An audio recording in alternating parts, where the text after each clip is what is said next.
ആലുവ ദേശീയപാതയിൽ ഓടിക്കൊണ്ടിരുന്ന KSRTC ബസിന് തീപിടിച്ചു. അങ്കമാലിയിൽ നിന്നും തിരുവനന്തപുരത്തേക്ക് പോവുകയായിരുന്ന സ്വിഫ്റ്റ് ബസിനാണ് തീപിടിച്ചത്. ബസ് നിർത്തി യാത്രക്കാരെ ഇറക്കിയതിനാൽ വൻ അപകടം ഒഴിവായി. വിവരങ്ങളുമായി കെബിൻ കെന്നഡി ചേരുന്നു. കെബിൻ, എപ്പോഴായിരുന്നു ഈ തീപിടുത്തം ഉണ്ടായത്? KSRTCയുടെ ഭാഗത്ത് നിന്ന് വിശദീകരണങ്ങൾ വല്ലതും ലഭ്യമായിട്ടുണ്ടോ?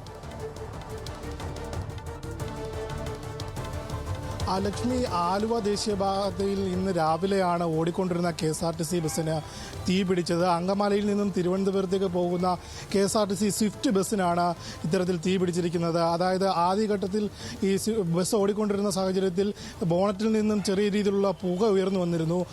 ആ സമയം തന്നെ ഡ്രൈവറുടെ സംയോജിതമായ ഇടപെടൽ കാരണം ബസ് നിർത്തിയിട്ട് പെട്ടെന്ന് തന്നെ യാത്രക്കാരെയെല്ലാം പുറത്തിറക്കാൻ സാധിച്ചു. അങ്ങനെയാണ് വലിയൊരു അപായമുണ്ടായത്. അതിനുശേഷം തീ ബോണറ്റിൽ നിന്ന് ആള് കത്തുന്ന ഒരു സാഹചര്യമാണ് ഉണ്ടായത്. സ്ഥലത്തെത്തിയ ഫയർഫോഴ്സ് തീ അണയ്ക്കുകയുണ്ടായി. 38 യാത്രക്കാരായിരുന്നു ബസ്സിലുണ്ടായിരുന്നത്.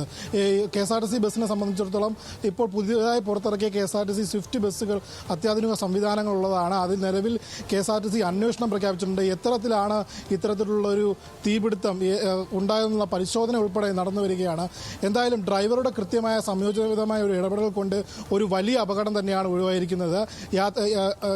ആലുവ ദേശീയപാതയിൽ ഇറക്കി നിർത്തിയ യാത്രക്കാരെ തൊട്ടടുത്ത് തന്നെ വന്ന KSRTCയുടെ മറ്റ് സർവീസിൽ കയറ്റി ലക്ഷ്യസ്ഥാനത്തേക്ക് തിരുവനന്തപുരത്തേക്ക് എത്തിച്ചു. ലക്ഷ്മി, കെബിൻ കെന്നഡിയാണ് എറണാകുളത്ത് നിന്നും വിവരങ്ങൾ നൽകിയത്.